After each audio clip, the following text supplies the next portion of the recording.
Now, what is the setup here? I mean, who's your boss? God. What? My boss is God. I'm an angel. I'm one of the best, but I try. And I make mistakes. Guess he figures the only way I'm going to learn is by mistakes. I'm kind of new at this.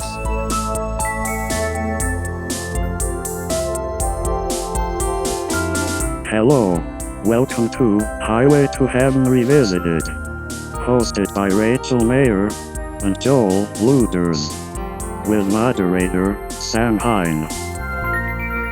Ladies and gentlemen, welcome to episode 8 of Highway to Heaven Revisited, hosted by two of your favorite people in the world and my favorite people in the world. Please welcome to the show the indomitable Rachel Mayer. Hi, Sam. That's so nice of you. You're one of our favorite people, too. Oh, thank you. You're welcome. And, of course, we have Joel. He's got a brand new shirt on. Welcome to the show, Mr. Slick himself, Joel Luders. Hey, Sam. Thanks for this flamingo shirt. Well, no problem. Oh, it's great. It's there's some pink flamingos and some, I believe they're more natural colored, golden flamingos. Yeah. Are they flamencos Flamencos, yes. or flamingos? Well, in Spain, you call them flamencos, and in America, you call them flamingos. Okay. We'll let the audience fact check that for us. And, I did sure my they'll get fact back. checking. Now you do yours. The gauntlet has been thrown, ladies and gentlemen, by Mr. Joel Luders himself. So, this is the podcast where you guys show up to the Channel 3 TV studios, having watched a couple episodes of Highway to Heaven at a time, and you talk me through everything that goes on, story point by story point. The other little hook is that I don't watch the show at all, and I usually have a lot of questions and personal asides along the way. Okay, so you guys are here to talk about Season 1, Episode 10. What is the name of this episode today? Help wanted. Angel. Angel. Is this a new thing? Do you like us to say it together? I think we should say it simultaneously. Joel's kind of giving me that look. Like Yeah, Joel really wants it to be in Yeah. tandem. So if we could try it one more time, please. we can do it this time. I don't know if I want to do it for every episode, though. This episode is called Help Wanted Angel. Angel. That's all they do is they go to small town and essentially make up some story about how they've answered the want ads for some help wanted, and then they Yeah. have a new job. It seems to me that this particular episode, they're looking for an actual angel. Hang on, Sam, because this episode continues to deliver on Highway to Heaven. Things are just going to get ridiculous. You texted me yesterday, Rachel, I that did. you said you just finished watching episode 10, and I couldn't possibly guess what happens. And I'm pretty sure I used capital letters in that text, too, Yes, didn't I? you capitalize the word never. You will never be able to guess what happens. And I'm ready for it. Please take me down the highway with you two today. Yeah. Okay. It appears to be that we're on an overpass bridge looking through a chain link fence down onto the highway. So we're on a footbridge over the highway? Right. Those are so fun to shoot stuff on. There's like kind of some Shaft sounding music playing, not super funky, like, hey, get down, but still kind of like, ooh, like peppy. I wish we could find a better way to describe the music to you, because the music is wonderful in so many of these episodes. And here's the twist about the music. I think the Highway to Heaven theme song is the worst music in the show. When I hear that song, I still get triggered as a kid where I'm like, oh, the most boring thing is ever, because it's just like, wah, wah, wah, wah. Now that I've watched the show, I look forward to it, and every once in a while, the theme gets kind of mixed in with the music Oh, I can see that. Sure. at different points. I mean, I'm relatively familiar with how the theme goes, so I can imagine that as the episodes pile up, it has a soothing effect because it's a very legato, smooth kind of strings and horns thing. Yes, and it is pretty much worked into every episode. They bring some version of the theme song over whatever action is going on. But then we cut to them driving along the coast. And I would say more of this takes place along the boardwalk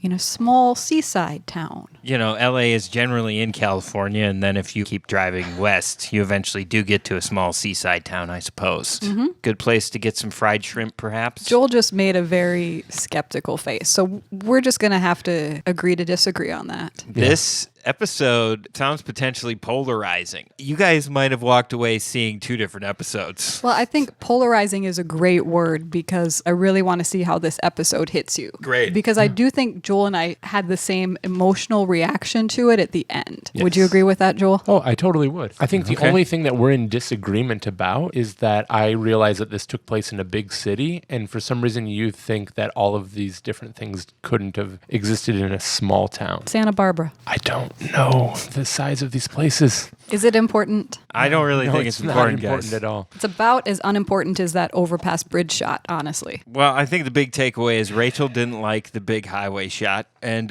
wherever this story takes place, please tell me that story, guys. We cut to Mark and John in the car. Driving along the coast, we see ocean and beach outside of the window. John's doing the driving, and Mark is looking through a newspaper. Mark's reading the news and he starts commenting about the multiple murderer who I think killed his wife and then killed a police officer, got thrown in jail but only served 6 years because he found God and said he was sorry, which I don't think that's the way jail works anymore. But maybe, in 1984 it did. Mark's a little fed up with this guy. He should have gotten more than 6 years. Mark says, I think we should just get rid of this guy as soon as possible and have God figure out if he was really sorry or not. Yeah, Mark just says if this guy really found God, let's send him up to God so they can have a talk about it. This is Mark's backstory. His wife was murdered by a man who committed multiple murders and eventually got out of jail in 6 years. Or it's just about a person in a story. It's just about a person. Okay, But so it's interesting you brought up Mark's wife. you said Mark was talking about it. Did I? You said you said something that made me feel like Mark was telling this story. He's talking about this guy in the newspaper Who killed his wife? who killed his wife. I totally understand how it read that way. I should have said Mark was reading a story about a guy who killed his own personal wife, not Mark's wife. Okay, so he's just talking more generally about a criminal who got off easy. I mean, I guess if he was talking about the guy who actually killed his wife, he would have a lot of reason to. Well, as you can see, my sleuthery, whether or not intended, is already paid off. I've got a tiny breadcrumb along the way. Mark's wife is coming into this one at some point. Well, then John says, he changes the conversation, and he says, hey, you like this country music? And he's like, hell yeah. And he goes, you also like the sound of the ocean, don't you? And he goes, yeah. And then he angel magics the radio to play the sound of the ocean really loud in the car. And Mark says, oh, that's cute. Then that's the end of the scene. That's the end of the scene. Yeah. That's strange. I think part of the problem might have been that Mark was singing along to it. Yeah, that's the recurring joke. Mark Yeah. is bad at singing, and it really bothers Jonathan. Yeah. Now we cut to an old man walking down a graffiti-covered street. And he walks into the local community center up to the guy working behind the counter. And he's like, I'm here to pick up my mail. Is there any mail for me? And the guy's like, nope. And then there's some older gentlemen playing cards at a nearby table, and they start ribbing this other gentleman who asked about his mail and saying, you're never going to get any mail. Nobody's interested in your writing. Why don't you just come play cards with us? So he's looking for either the acceptance or rejection letters for his submissions. You got it. Poetry, short stories. You No. nailed it, Sam. You're doing really well this episode. Yeah, I'm getting pretty sleuthy, guys. So they're like, nobody wants your stuff. And then there's this teen who's playing pool. This is what makes me think it's a small town too, because this is a crazy community center. Apparently you can get your mail there, and the senior citizen population hangs out there, as well as the young juvenile kind of look like they're up to no good population. So Yeah, we've got this an is a interesting real mix. melting pot. It is, and they seem to all know each other and sort of get along. The pool playing kid then turns to the old man and is like, hey, man, you need to make me a movie star. I'm your next Erik Estrada. Yeah, put me in the movies. Erik Estrada has nothing on me, man. Erik Estrada, for those who might not be aware, was a pretty hot TV star in the 80s. One of the motorcycle riding cops in Chips. Yep.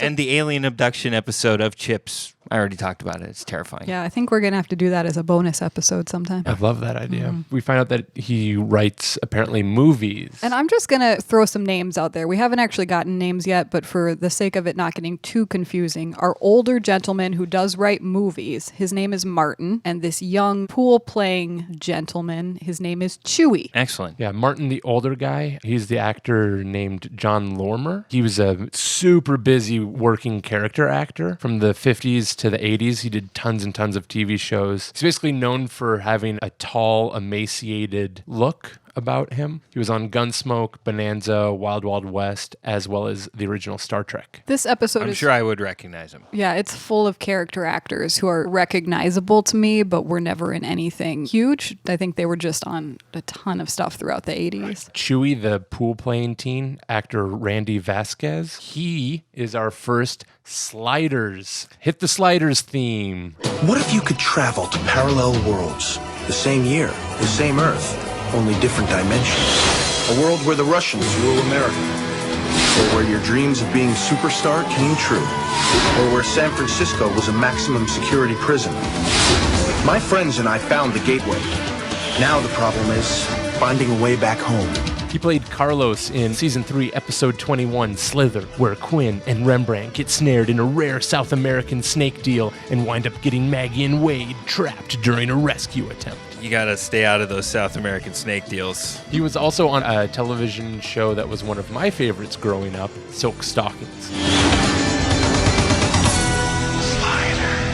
What network was Silk Stockings on? It was on cable, right? USA. It was not on any channel I had. I know that. Yeah, I didn't have it. My parents lived pretty far out into the country, and cable just wasn't available. I think I caught a couple reruns here and there on some channel in college, but it's kind of a smutty kind of show. Yeah, it's really smutty. Really smutty. How old were you when you were watching that show, Joel? Between ages of 10 and 13, probably. Did you watch it by yourself? Oh, yeah. How'd you know? Mom, don't you knock! Don't you knock, Mom! Great. So he was on Silk Stockings, but just to clarify, Mr. Vasquez was not on Quantum Leap. Correct. So he's like, make me a star. And also at one point, just a little bit earlier, the mailman was all like, there's no mail for you. Everyone just likes kiddie shows or sexy shows. Yeah, like Silk Stockings. Not the kind of stuff you write. Yeah, that's right. It was reinforced that nobody is interested in poor old Martin's stories. Movie scripts. Given Michael Landon's taste, they're probably Westerns.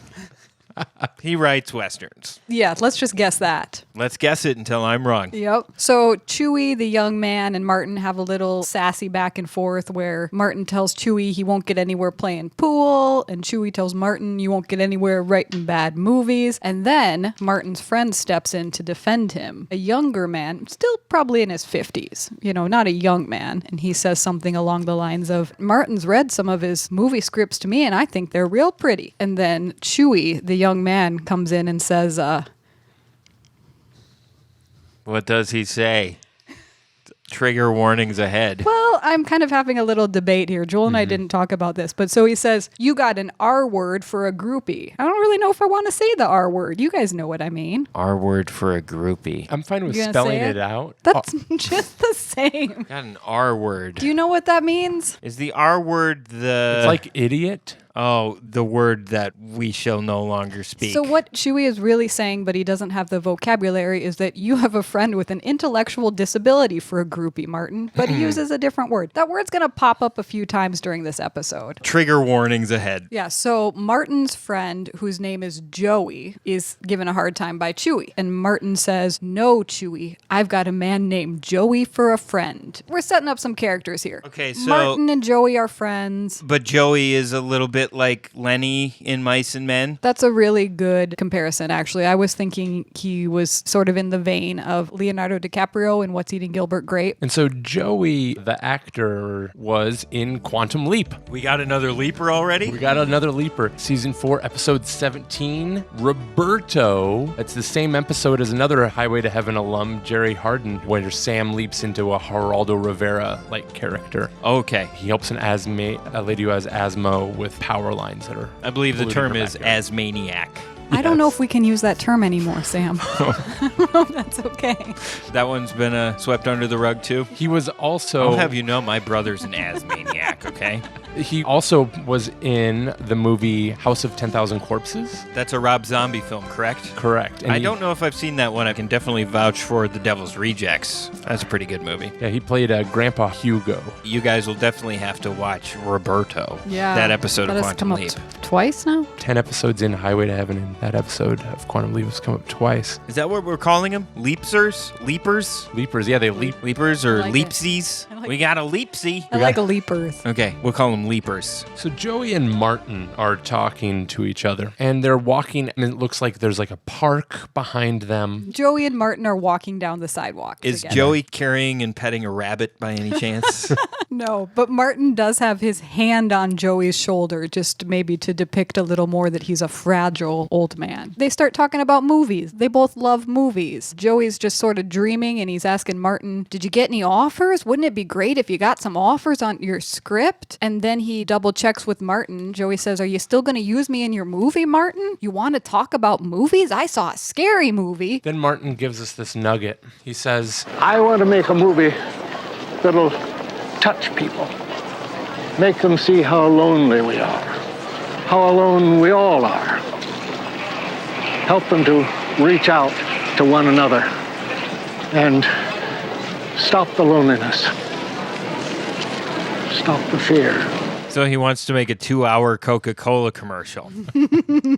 Pretty much. Well, it's something to aspire to. And I'm sure Joey would like it. Joey's psyched. Oh, Joey he is. says, wouldn't it be great if somebody just came along with a truck that had all the movie equipment and just said, let's shoot that movie right now? That would be crazy if that happened. That probably won't happen, though. then Martin says to Joey, I'm sorry, but I'm too tired to play this game of what if. I'm too old and tired to dream today. And I would need such a big old rich guy. I would need what in the show business folks they call an angel, but those don't grow on trees. They do not grow on trees. Are you familiar with that showbiz term, Sam? I'm familiar with this whole concept of a financier, and they certainly are few and far between. Yeah. It's not like an angel investor. Well, so that's what Martin's dreaming about to Joey. He really just wishes he had an angel who would come along and help him. And then Joey says, see you later, alligator. And Martin's like, what? And then Martin's too old for that shit. Joey has to explain. Now you say after a while, crocodile. And Martin laughs and he says it. After a while, crocodile. Okay, they're friends. I'm sure it sounds charming. Kind of is. It's good to have somebody in your corner as a creative person. I'm sure you both agree with that statement. Absolutely. And Joey's that guy for Martin. Yeah, I'm glad they have each other. If only they lived in a reality where angels were real and they could get some help to make that movie about not being lonely anymore. Cut to Mark and John walking together towards the community center. And John says he has a funny feeling about this assignment. He said before in the car, we didn't mention it, that he didn't really have any information about this assignment. He just knew where to go and knew that they had a place to stay, which is a bit of a change. I'm sure they'll never show you guys on the show, but it would be interesting to understand exactly how much information Jonathan Smith gets and how. I don't know if you guys have watched The Americans, but Little that's bit. a show about Russian spies Yeah. living in America, and they get their little codes via like a radio signal. They listen to the radio for 5 or 10 seconds in the scene, and they're writing down whatever somebody's saying on the radio. And it kind of seems that Michael Landon gets tiny fortune cookies Yeah. slipped under his door or something, or he pulls out a note out of his pocket and it says drive west or something. Just little snippets. They definitely haven't made it clear exactly how he's getting the information, but he clearly knows where to go. He knows where to stop. Not so much in this case, apparently. But he is a new angel, too. So, you Yeah. know, I don't know how much of it is user error, that maybe he's not quite receiving the messages right through his little radio signals or something. I'm also holding out for that episode where we get the origin story of Jonathan Smith's death. Oh, man. I want to know that story and whether or not It was Jonathan self-inflicted or Smith not? is like exactly the same kind of angel as Clarence. Today is not that day. We're not going to find that out, but Okay. I'm fairly certain we are going to find that out at some point in the series. But Joel, you think he Stay killed tuned. himself? Was it like No! a David Carradine scenario? No, gosh, no.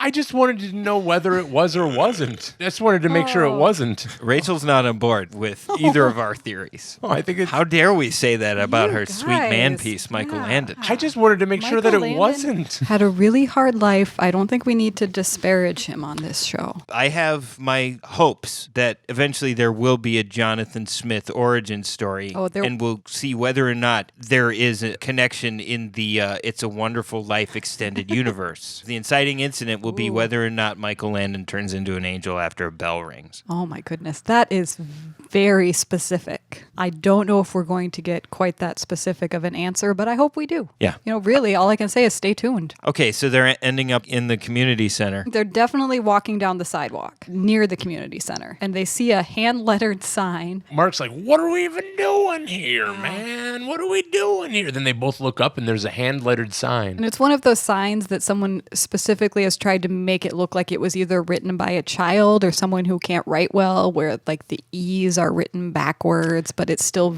clearly Very legible and legible. easy to read. So Joey wrote a sign for Marty. Yeah. The sign says, "Help wanted, angel. See Joey at the community center." So we go to the community center, and Joey's there, holding court, ready to talk about showbiz. Yep, so Mark and Jonathan are in the community center. Joey's in the back of the room mopping or sweeping or something. Martin, the old guy, comes in and he's checking on his mail again. And he's getting kind of upset because the guy isn't looking. Martin's like, "Can you please just check? Can you just look?" And then we cut real quick to Mark and Jonathan talking to Joey. Is there any mail for me today? Nothing today, sorry. Well, could you maybe just check, please? Okay, Martin, I'll check. So you're the Joey that put up the poster? Uh-huh. Because she wanted an angel. Uh-huh. Are you an angel? If I said yes, would you believe me? Are you a liar? No. Well, I believe you. Excuse, please, kind ladies and gentlemen, but who can tell me where is Joey from this poster? And in comes another old white dude, and he says, "I'm an angel." I'm Petros. I'm an angel. Yeah, he has a Greek accent. Yeah. Okay. And he's holding Joey's hand letter sign, and he says, "I'm here. I'm the angel." Where's Joey? I heard you're looking for an angel. That's me. So then Joey goes running over to this guy, and somehow Martin, there's so much going on. Martin gets introduced, and then this Greek guy, Petros, starts going, Martin Lamb, the writer, the one who wrote the movie called The Magician of Venice, the one who's a beautiful script writer, that Martin Lamb. So Petro surreptitiously is a fan of Martin Lamb, screenwriter. Martin Lamb's like, oh my gosh, you know me? Yeah, he's tearing up. He's getting super emotional. Joey's really excited. I did this. Yeah. Well, he's got two angels in the room within 6 minutes of writing that want ad on the boardwalk. You're supposed to ask for what you want, right? Like put it out in the universe. Yeah. It totally worked for Joey really fast. So Joey does realize he has two angels, and all of a sudden he runs back over to Jonathan and he's like, "What about this angel?" Petros, the Greek guy, is like, I'm the angel. What's going on? And Petros just kind of takes over. Yeah, he turns to Jonathan and goes, no hard feelings. You're here too late. First dibs. You too handsome. Opa, opa. Yeah. Pretty much.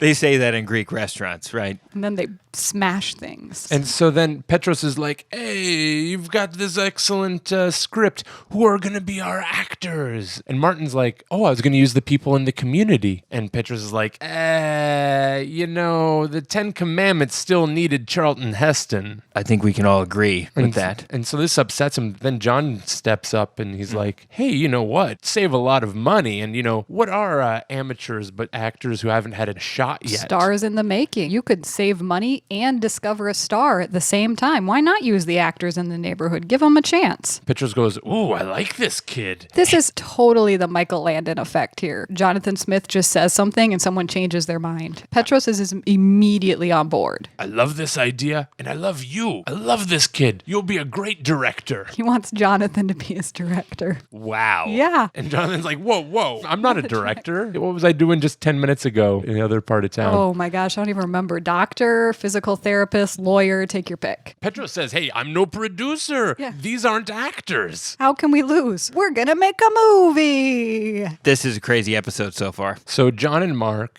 Petros and Martin, and I believe Joey as well. Joey is there, yep. They're all sitting around having drinks at this hustling, bustling bar. And there's a older blonde woman playing the piano. She's not singing, she's just playing the piano, right? Mm-hmm. And they are admiring marrying her. She should probably be in the movie too. That's what Petros thinks. But Mark isn't having it. Petros is like, hey, she should be our pure woman. The I ingenue. love. I was trying to think of that word yesterday. I kept saying, what is that? Engineer? Yes, the ingenue. Thank The you. ingenue. That's exactly what. The woman to be desired in the film. Yes, and Martin actually knows her, and so he tells Petra her name is Stella, and Petros is like, Stella, she's a star. It's perfect. But Mark has to point out what's not perfect. You want that barfly to play a pure woman, huh? Oh, my good friend. You look with your eyes, but you do not see. You got to look with your heart. You think your heart needs glasses? I mean, that woman's been around.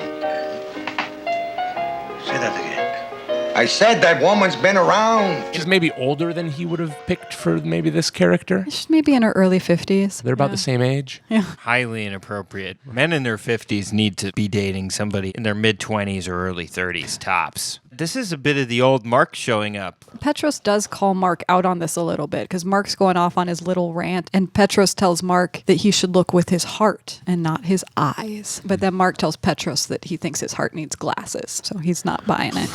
He's not buying it. But Petros did like the way he told him off and noticed something about his Greekan features. I think he was trying to just sweeten him up a little bit too, right? And said, hey, you are kind of attractive. Have you ever considered acting? You'd make a good sea captain. Actually, Victor French would make a pretty decent sea captain. I agree, and not because I've seen him as a sea captain coming up soon, but he would make an excellent sea captain. And so Mark, like so many people, is very responsive to this flattery. He says, oh, I'm not an actor. Me? Oh. But I think it goes without saying that everybody on the show ends up in the movie. Not everybody. Not everyone. That's a really reasonable guess. It sounds like a couple of people are going to have to die along the way, but eventually everybody will be in this movie. Okay, so we're figuring it out. How did they approach the piano lady? Are we getting her in the movie? It happens off camera. This scene ends between Martin and Joey talking together, and Joey being like, hey, am I still going to be in this movie? And Martin's like, yeah, you're the magician. You're the main character. This is about you. And then the scene ends just with Joey really excited, running around to everyone in the bar and yelling, I'm going to be in a movie. I'm going to be in a movie. I don't think he was giving them high fives, but in my memory, I picture him running around the bar giving people high fives. This is going to be a good high point for Joey. I mean, it seems at this point like the movie's going to be really important, right? Seems like it's going to be really important. Right? New scene. So we have Joey hanging out with Chewy, the young pool playing guy from the start who just called him a retard in the first scene. Yeah, so Joey and Chewy are hanging out. This place is a rat hole, and I don't want any part of what you're doing. It doesn't have to be a rat hole. This is our home. We're not rats. I don't even know what I'm talking to you for, you retard. Chewy, that hurts my feelings. Who cares, you retard? You call me a name so you don't have to see me. You just see the name you call me. You can't even see me. Hey, I see you and all the rest of them just fine, man. You see everything ugly, so you make things ugly. But you can't do that to me, Chewy. 'Cause I'm nice. That's what the magic is. The way you see things. Yeah, but what else could I call you that would make you anything but a retard? You could call me friend. Jonathan Smith yells, cut! Oh, man, this movie is pretty true to life. This sounds like a Fellini film, to be honest with you. Yeah, at this point, then Chewie turns to Joey and is just like, how'd you memorize all those lines so well? Chewie's like, I just got this script yesterday, man. I stayed up all night memorizing the lines, and you're getting a little slow, so I don't know how you memorize the lines, Joey. And Joey's like, I didn't. Chewie's like, what? Joey says, Jonathan just told me to tell the truth, so that's what I did. Jonathan is a brilliant director. Petros had no idea. But Chewie's like, but you got all the lines exactly right. So he angel magicked the lines. So he's just driving him like a remote control car, I guess. There's just so many questions about what is being completely controlled by the big boss. Yeah, right. And where our free will comes in. Good on him, though. I guess they're getting a movie. Chewie's response to everything, which I think is the best response, he just says, that's weird. And Joel and I were both like, yeah, that's super weird. That is very weird. Like everything in Highway to Heaven world, they just let it go. And then Chewie goes, hey, us actors, we got to stick together. You want to go get some chili dogs with me? And they put their arms around each other's shoulders and kind of go skipping off to lunch. It's good to have friends. What happens next, guys? We see Mark is dressed like a sea captain. Mm-hmm. Oh, man. Excellent. He looks good. Yeah. Really good. How would you rate it on a scale of Mark's outfits so far? We have the regular look, we have the cowboy look from the Ronnie Blakely episode, and now we have the sea captain apparel. The sea captain is my current favorite. Sea captain is the best by far. Excellent. So Mark's doing a little dialogue with Stella. Stella's saying her lines, and Mark's like moving his mouth along with her lines, reciting under his breath. It's real amateur hour on Mark's side. It's sort of a romantic scene. I'm not afraid of death. I've known what it is to live, and I've known what it is to love. Besides, everyone dies sometime. Everyone and everything. Love doesn't die. It goes on like the sea that brought you back to me, my own true love. What slop. I can't say this. I mean, who talks like that? My own true love. And Stella says, well, I think it would be nice if somebody talked to me like this, actually. She tells Mark maybe it's just because we don't know each other very well. She asks Mark if he'd like to join her for a little hot dog roast on the beach that night, on their night off. She says, why don't we go down to the beach? We'll roast up some hot dogs like we used to do when we were kids, and we'll get to know each other. Maybe it'll be more comfortable to be doing this romantic scene if we know a little bit more about each other. She then asks him, do you like chili? He's into that idea. Oh, yeah. He likes to eat. The way to a man's heart is through his stomach. Is that true? Yes. But yeah, so in just like 2 scenes, we've had the offer of chili dogs. It's a good way to make friends, share food together. Chili dogs are pretty great. When do you ever eat them either? I never eat chili dogs. Not very often. No. Sonic America's Drive-In sometime gets some extra long chili cheese conies. They got a very big menu over at Sonic. Not currently a sponsor. Do you know that Joel used to work at Sonic America's Drive-In? I did not. I'm shocked. That's one of your favorite things to talk about, at least at home. Maybe it's a secret. Yeah, I worked for Sonic America's Drive-In like all through high school, and then like over the summer when I came back for like my first year of college. What's your top 3 items on that giant menu, Joel? Grilled cheese sandwich made like a number 1 plus ketchup. Like a number 1 means that it has mayonnaise, lettuce, tomato, pickle, and onions on it. Then I'd also get a squirt of ketchup. So 2 big pieces of buttery toast, all those ingredients. Yes. And 2 big pieces of melted cheese. That's a real fancy grilled cheese right there. Wow. And it used to come in like $3.50. Oh, nice. So it came in at a good like $3.50, $4. They also make their own onion rings, which is what I would frequently do, is make the onion rings in the morning. So yeah, you get that order of onion rings and a flurry. What they do is they mix slushy material in with their frozen ice cream. When you're eating it, you hit those little bits of slushy and it kind of creates like little bits of sugary ice. Yeah, they do something like that over at Dairy Queen. They don't like mix it together. Also, I would suggest for the best sundae is the pineapple malt. Oh, that sounds weird. I mean, this is also someone who worked there and made a lot of different foods, so eventually you get sick of eating Reese's Pieces every night and Butterfinger Blizzards. The pineapple malt was... Well, like I said, Sonic is currently not a sponsor of the show, but just imagine, Sonic, my voice reading your copy. It's a match made in heaven. You can be the next Paris Hilton. Oh,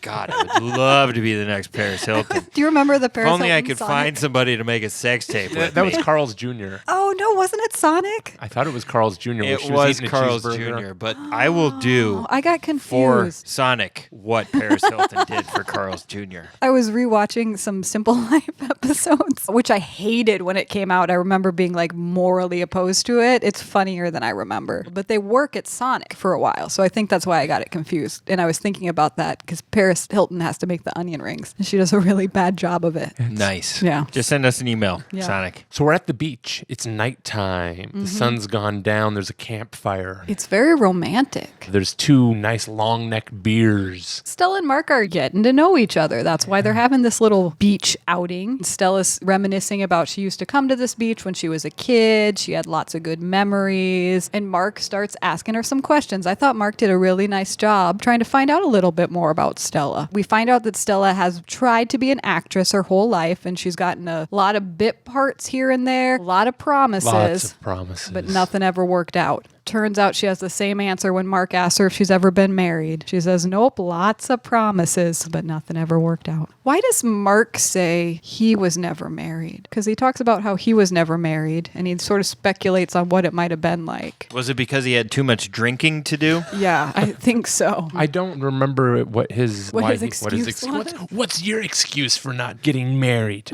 Sam? And Mark.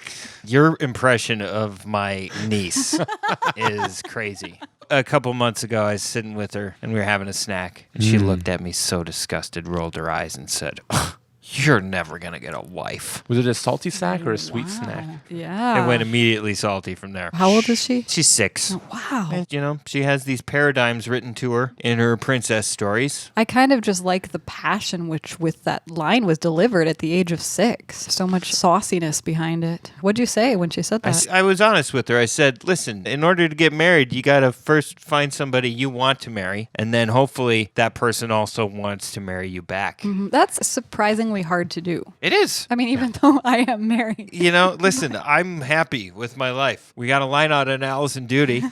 That's right. It's not like I'm totally hopeless here, guys. Yeah, you've got some options. So, this really kind of ties Say, into we it. haven't gotten any emails from her yet. You're the one who has access to Highway to Heaven Revisited at gmail.com. She hasn't. I can give you the password if you want, but I will let you know as soon as I get that email. Please do. Know. Here's where I should tell you about this ingenue, Stella. The actress, her name is Stella Stevens, and according to IMDb, her trademarks are platinum blonde hair, sparkling blue eyes, voluptuous figure, and seductive deep voice. She was an American film, television, stage actress, started in 1959 with popular films such as Girls, Girls, Girls, Nutty Professor. She was also in a bunch of TV shows like The Love Boat, Alfred Hitchcock, Newhart, one episode of Gunsmoke, one episode of Silk Stockings. So, Joel, you've probably seen her. And I'm thinking maybe you have as well, because she also appeared in 3 Playboy pictorials.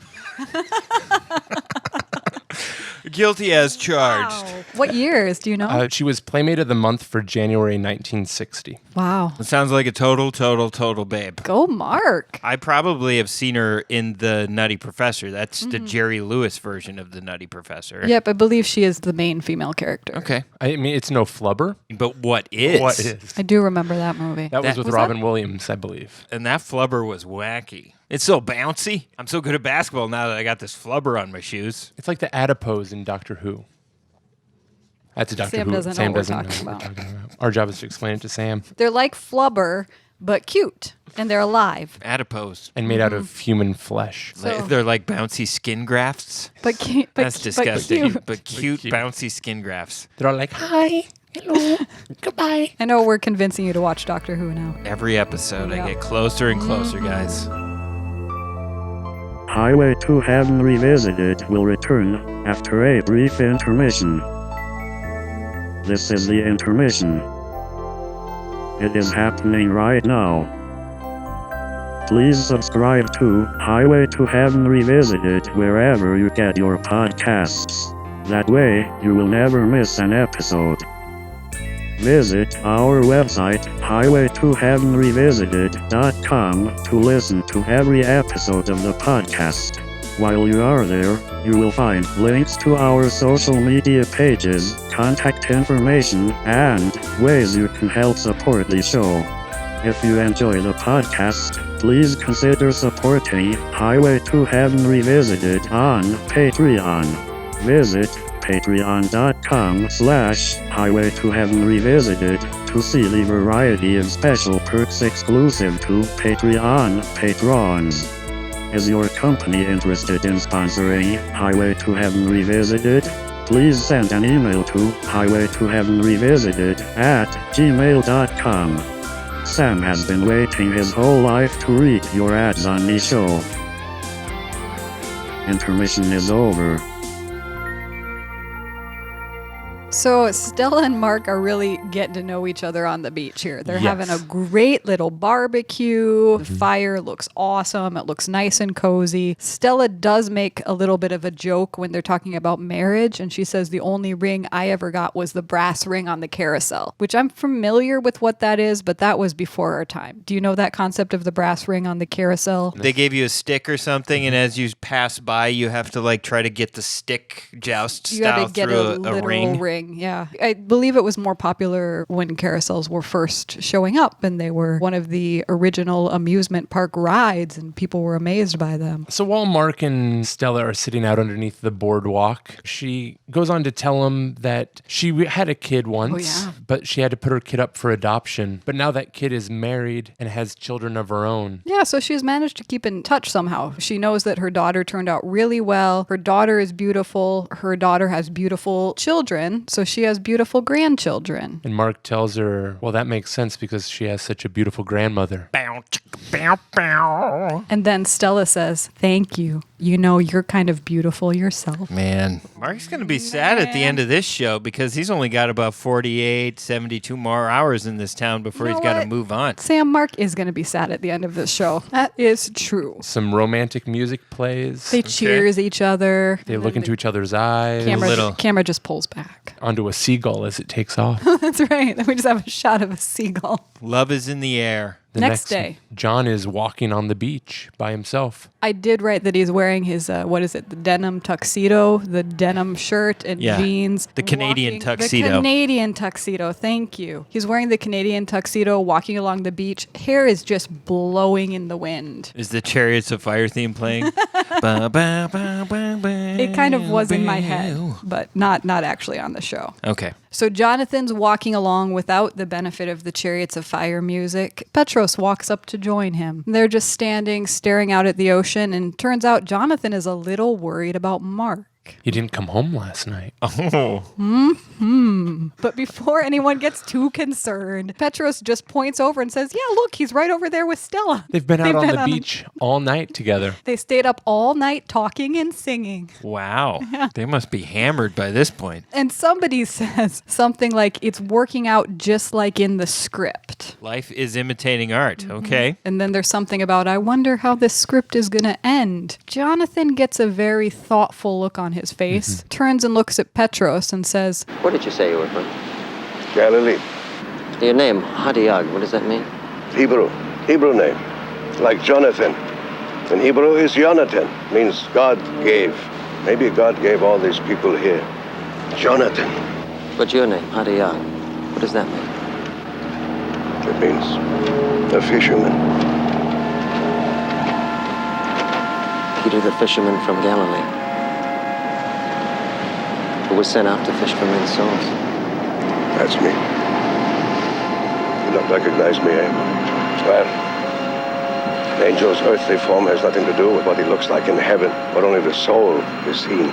So the actual embodiment of St. Peter is on the show. Yes. That's incredible. And he's movie savvy. Jonathan didn't recognize him. Petros says to Jonathan, an angel's earthly form has nothing to do with what he looks like in heaven, where only the soul is seen. Oh. Yeah, so. Well, regardless of what heaven might look like, we have two angels on screen at once. We have two angels on screen at once. This is like Wolverine number 10 from 1991, guys. This is like the first appearance of Sabretooth. You better put this in a plastic bag and save it for later because this will be worth some money online. I don't get that reference, but I like it.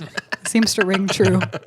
When they recognize each other, Jonathan gets visibly nervous. And what it reminds me of is one of my favorite movies, A History of Violence. There's that moment when the hitmen come into town. The badass bullies are in their car and the hitmen basically just cut them off in their car and they both make eye contact at each other. And it's this kind of kind recognizes kind. The badass mean teens all of a sudden make eye contact with the true hitmen badasses and they go, oh, yeah, those are real badasses. Yeah, those are real murderers. It reminded me of that. This made me think of the movie Wings of Desire. Have you seen that movie, Sam? No, but I did. Really? I did watch a Wim Wenders film last night. I watched The American Friend from 1977, starring Dennis Hopper. How was it? Pretty good. But that, honestly, probably one of the only Wim Wenders movies I've seen so far. And I know Wings of Desire is the one to see, but I haven't seen it yet. Easily in my top 5 movies of all time. Well, definitely might have to even check bump it it out. a little bit higher up. It has Peter Falk in it. It has Columbo in it. Mm-hmm. It's lovely. Playing himself. Yeah. Oh, wow. Lovely. But so that's what it made me think of, only because it's a couple angels hanging out talking to each other. And I was kind of hoping Peter Falk would show up too. But we already have Peter and Jonathan Smith. Yeah. I can't ask for too much. So this movie is destined destined to like at least succeed through production because it has not one but two angels on intervention services here. Again, it's interesting. You think we would find out what happens to the movie, wouldn't you? You know, you keep saying it in a certain way that makes me think we might never get back to the movie.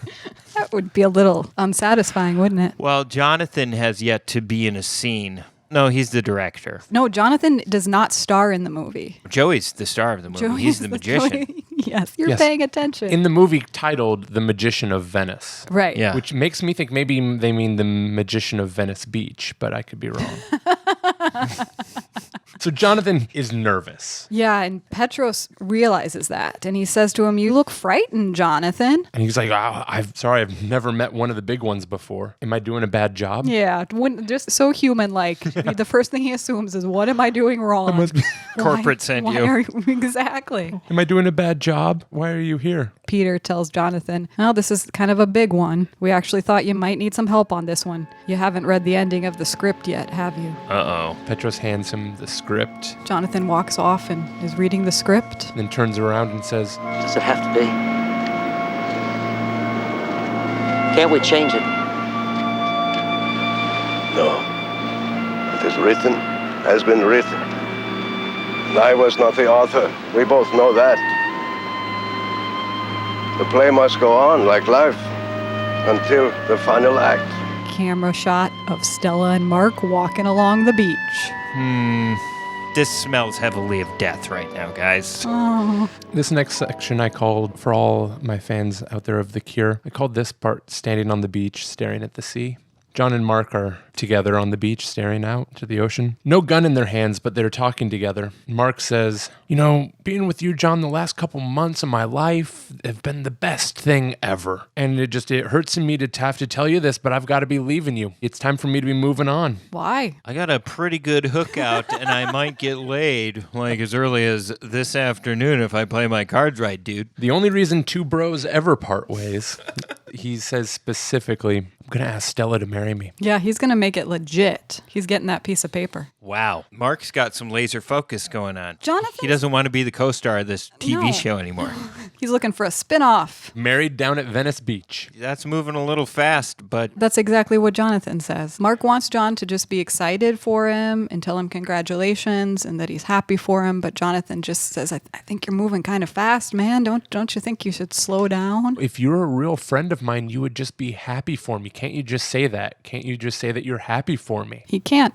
Jonathan just stares at Mark. He's like, "But you don't need things. You don't need food. You don't need water. You don't need the love of a companion." You just don't want me to leave. do you think that's true? Jonathan Price probably doesn't want Mark to leave. Jonathan Smith. Is it because...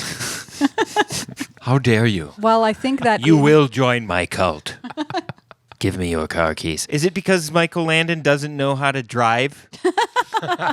No, he was driving at the start of this episode. Oh. We do see him driving a little bit more coming up. Okay, interesting. Because previous to this, we hadn't really seen Michael Landon behind the wheel. No, it's usually always Mark driving. I mean, does he even have a driver's license? Does he need one? I mean, if he can make a container of sour cream, he can probably pull off an authentic driver's license. Yeah, nobody needs to worry about that. So my Jonathan Smith is not on board with Mark's whirlwind romance plans. I mean, he's got really nothing to say. He's just staring at Mark, and Mark just says, "See you around," and storms off the beach. The end of a friendship. Yeah. So early in season 1. Well, and Mark It's a was shame. opening himself up and being vulnerable and feeling some emotions he hasn't felt for a long time. And he just feels like he got rejected and shut down. So now we have a close-up of a ring. Camera is zooming back on a ring box with a ring in it. Mark's buying a ring. And we see him pondering and deciding over whether he should buy it or not. I'm confused as to how Mark has enough money in his pocket to get a ring. That's a good point. It just doesn't even seem like they stick around long enough to get paid. Yeah. You know what I mean? And Mark had been fired when we first met him, and I think we can all safely assume he didn't have a lot of money in savings. A lot of their jobs, I can see them being paid quickly under the table. But then at the same time, like I remember doing a lot of part-time gigs in the 90s and it being like you having to start somewhere and work there for almost a month before getting that first paycheck. Oh, yeah. Definitely in the 90s, we were young people with zero money. And that can be a lonely 3 weeks before you start getting your $7.50 an hour. What was was your first job in high school, Sam? I was a dishwasher at my mom's side of the family runs a restaurant in my hometown. That's a good first job. I think my first job, I was 14 years old, just out of 8th grade, and I washed dishes for a summer. So did they pay you like 50 cents an hour since you were family that worked there and 14 years old? No, it was 15 cents an hour.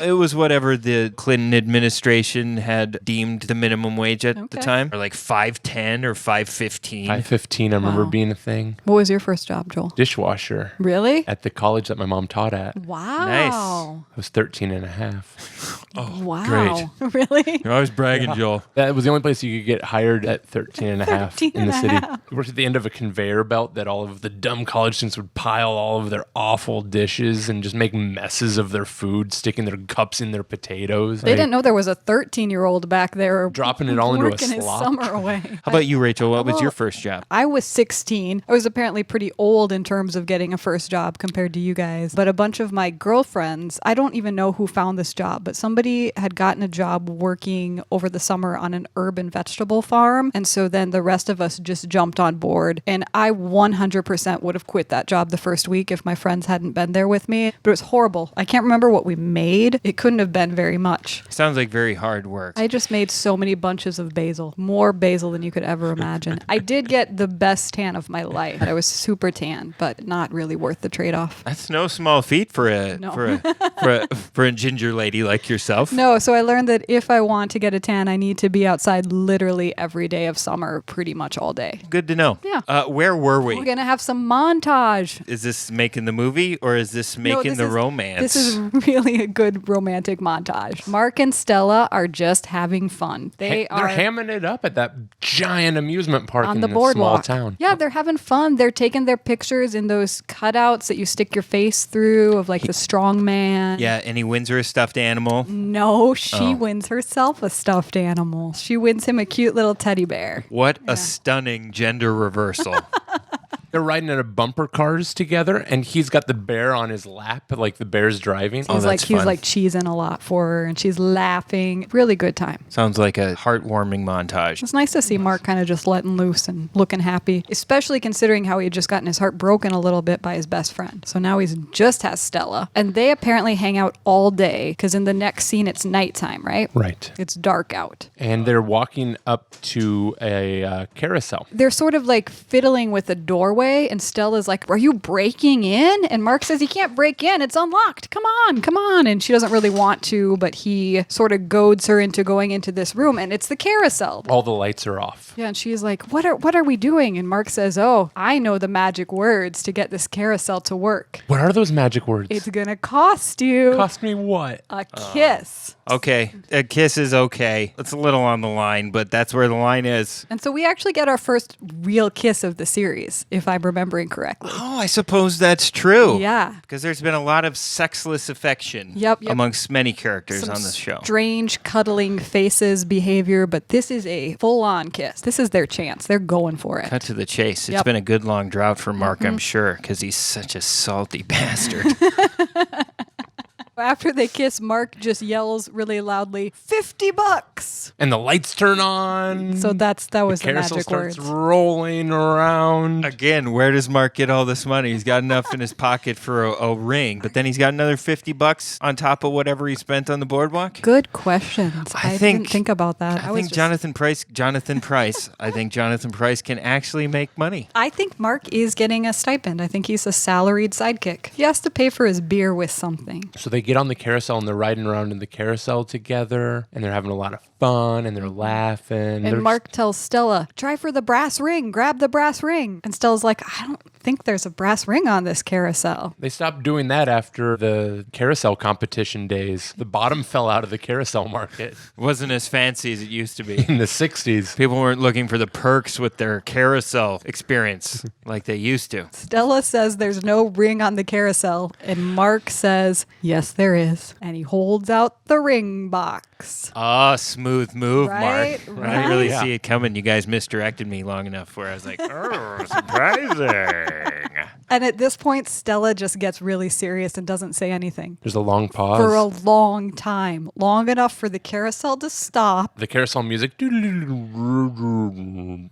carousel operator comes out and says, that's it. You got to pay more if you want another ride. But let me know if you ever want another ride. I like that $50. Mark and Stella get off the carousel. She still hasn't said anything. Oh, man. I think by this point, pretty much all the air is out of Mark's balloon. Yeah, I wrote in my notes, Mark is looking super vulnerable. Okay, she's got some baggage to unload here. Yeah, she's just staring at the ring. She's scared. Why is she scared? Well, Mark decides to say anything because, come on, you can't just have silence for that long. Mark tells Stella that he loves her and he wants to marry her if she'll have him. And she says, if I'll have you, oh, Mark, I've waited so long. I will. I do. Oh, baby. I'm going to make you so happy. That line always makes me laugh and feel sad when somebody says something along the lines of, I'm going to make you so happy. It's not a good thing to build a relationship on. You have 100% guaranteed happiness every millisecond you're together with me from now until forever. Promise.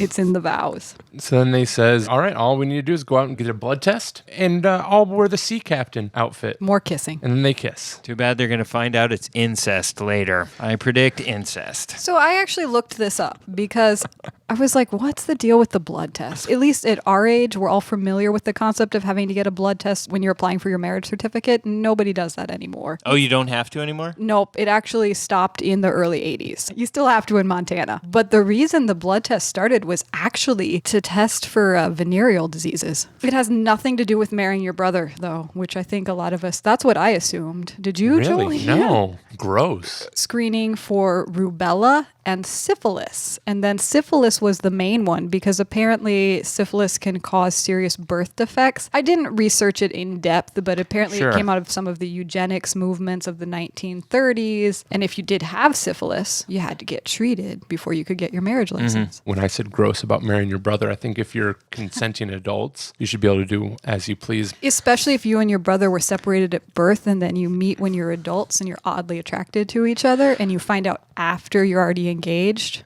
That's okay, right? And I think as long as you plan to adopt. So I was right. It's incest. This is what Petros was talking about the whole time. You're lucky I'm here, Jonathan Smith, because Mark is going to try to have sex with his sister.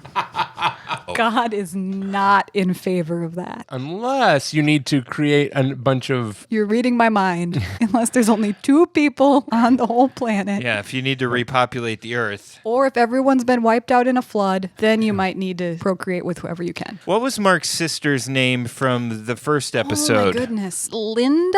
Leslie. I think it was Leslie. It was Leslie, yep. Well, this is news for Leslie as well. She's got a sister she never knew about.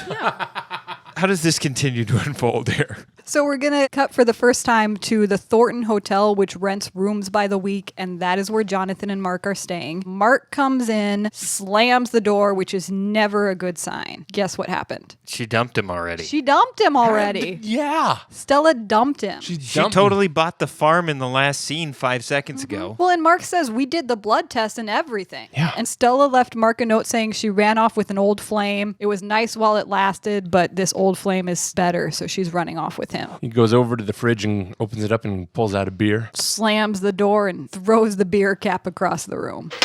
Well, I was going to say I told you so. No. Guess that'll teach me to listen to an angel next time. Boy, what a chump I am. I don't think you're a chump. Oh, yeah? What would you call it? If you hadn't filled me up with all that trust garbage, I wouldn't open myself up for the first time in my life. Boy, I'd like to find her and tell her what I think of her. She's at the beach where we shot the other day. What's the use? It's over. You can't make somebody love you. She does love you. And why'd she run off? That's something you're going to have to ask her.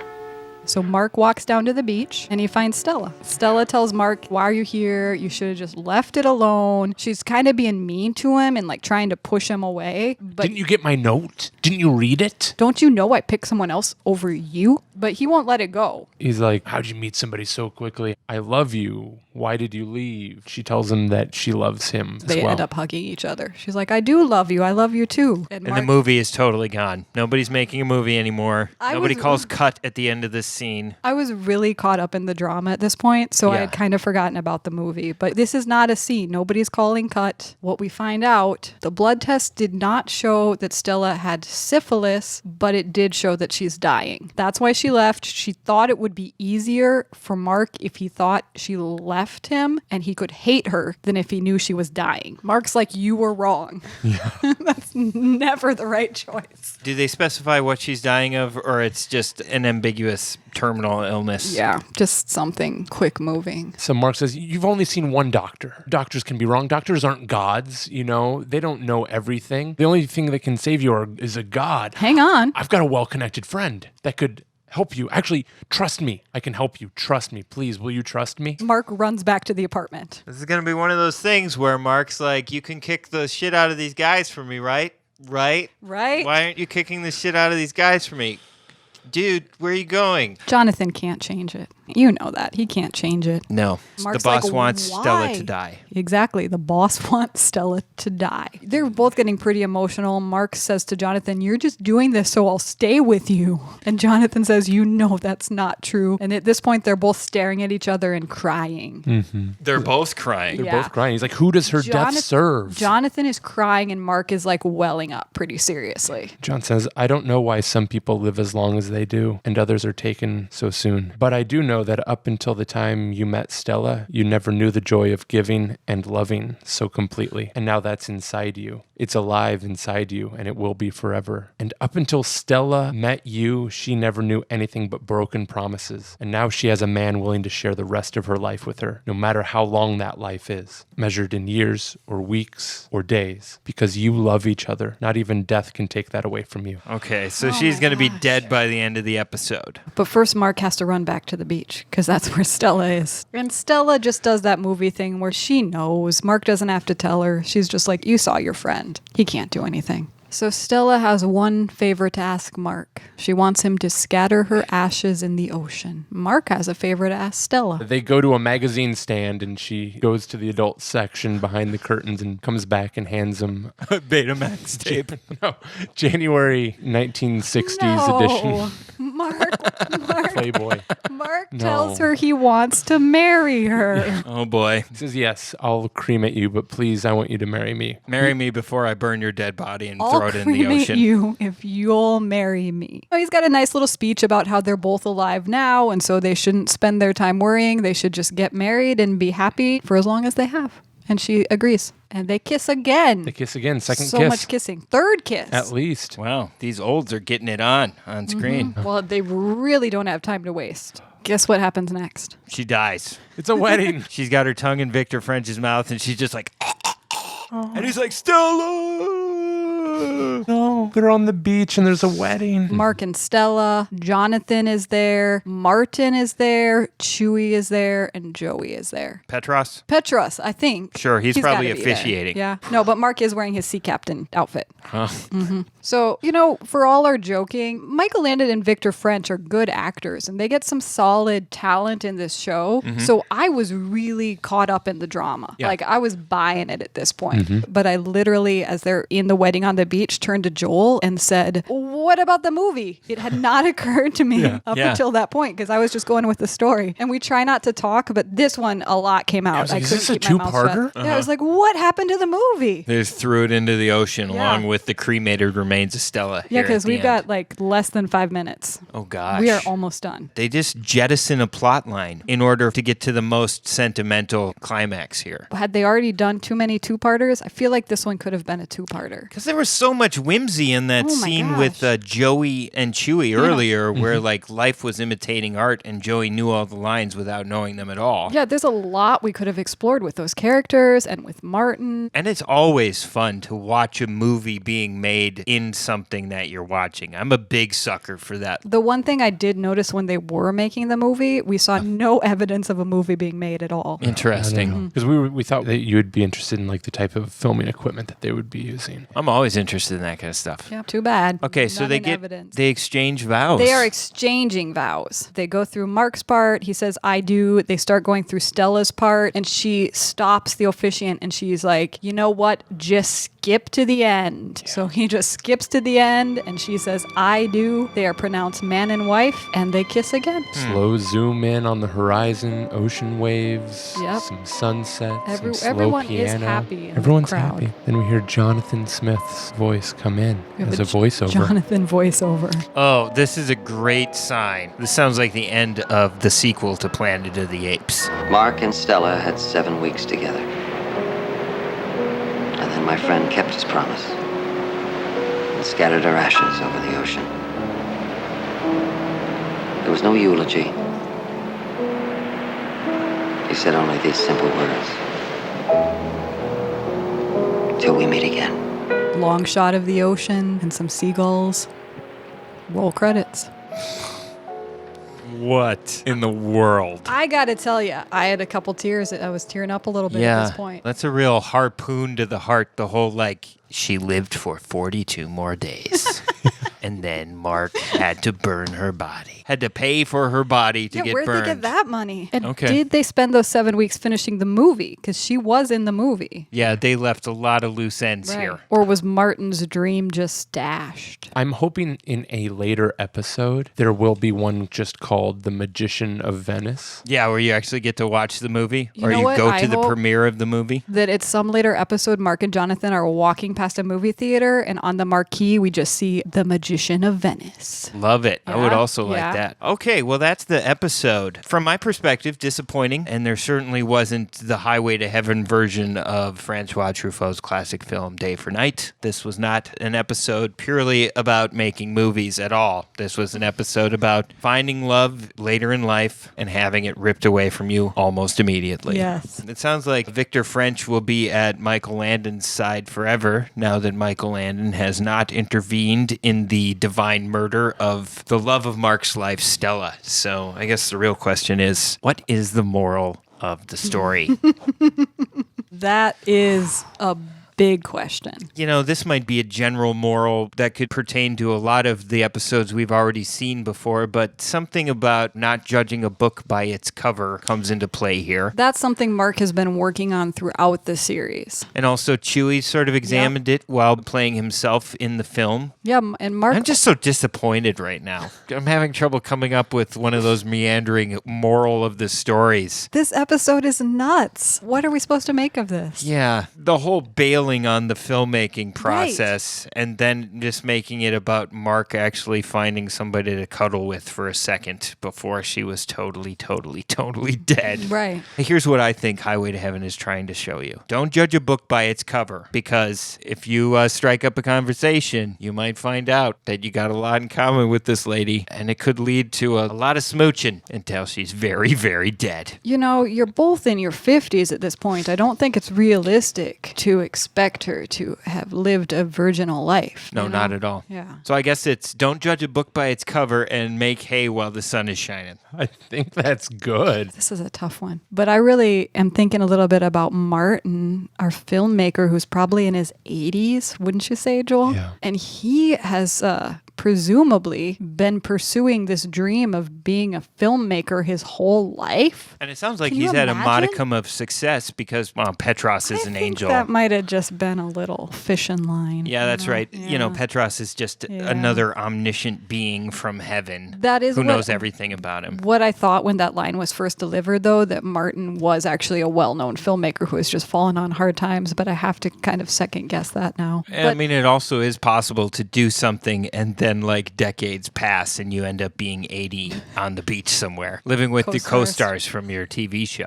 Going to the community center every day. But really, I mean, my moral is don't give up on your dreams. If Martin can do it, maybe you can too. You never know when an angel's going to come along and help you start making your movie and then get pretty distracted by his friend's problems. What about you, Joel? What's the moral here? I think the big thing is don't judge a book by its cover. By using like terms and words that just sum up and put down down a person, and then you only see them by that word that's been expressed. And if you dig a little bit deeper, you may find a friend, you may find a spouse. I like that. I do too. We've certainly talked at length about Season 1, Episode 10 of Highway to Heaven, but before we can say goodbye to this episode and put it in the vault, we have to discuss that last loose end, which is the Michael Landon factor of this episode on a scale of 1 to 10 Michael Landons. How does it factor out for you guys today? I mean, this one is especially tricky because there were 2 angels in it. Yeah. So how much was Michael Landon and how much was Peter from Galilee? And what did Michael Landon actually do?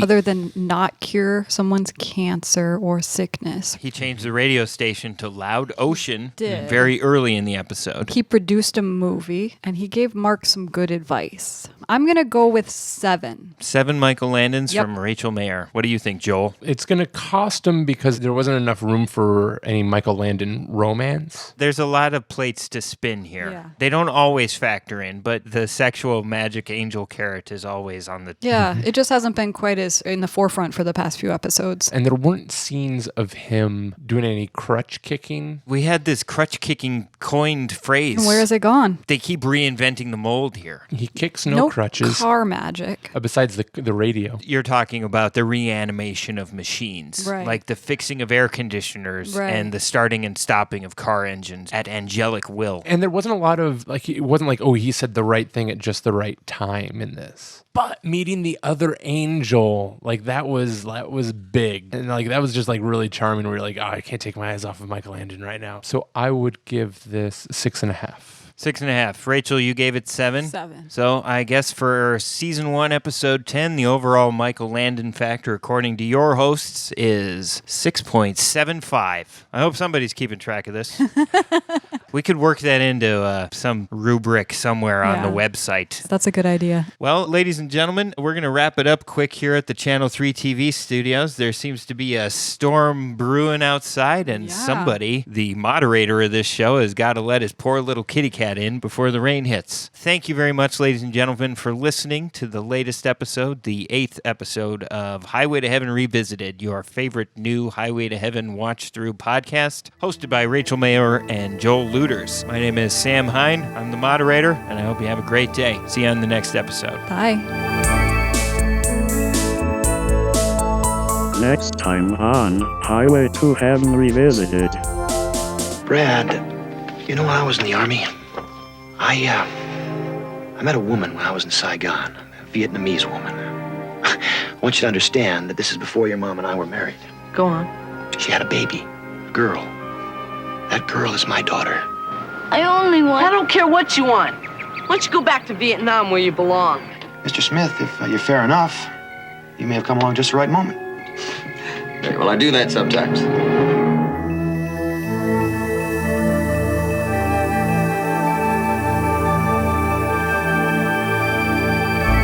Highway to Heaven Revisited is the galaxy's only podcast offering a comprehensive view of Michael Landon's classic 1980s television series, Highway to Heaven. Do you want to watch along with Rachel and Joel? Highway to Heaven is streaming almost anywhere. Check your favorite streaming platform to see if it is available. Please follow Highway to Heaven Revisited on Instagram. That's at Highway to Heaven Revisited. Do you have a question or comment for the hosts or moderator? Call the Hotline to Heaven. The number is 612-356-2495. That number again is 612-FLOW-BIZ-5. Your message might be played on the show. Or send the show an email at highwaytoheavenrevisited@gmail.com. Your message might be featured on the show. If you have time, please rate and review Highway to Heaven Revisited on iTunes. If you like this podcast, please share it with a friend. Theme music composed by Brian Just. Thank you for listening, and be sure to join the gang for the next episode. Highway to Heaven Revisited is a Channel 3 TV production.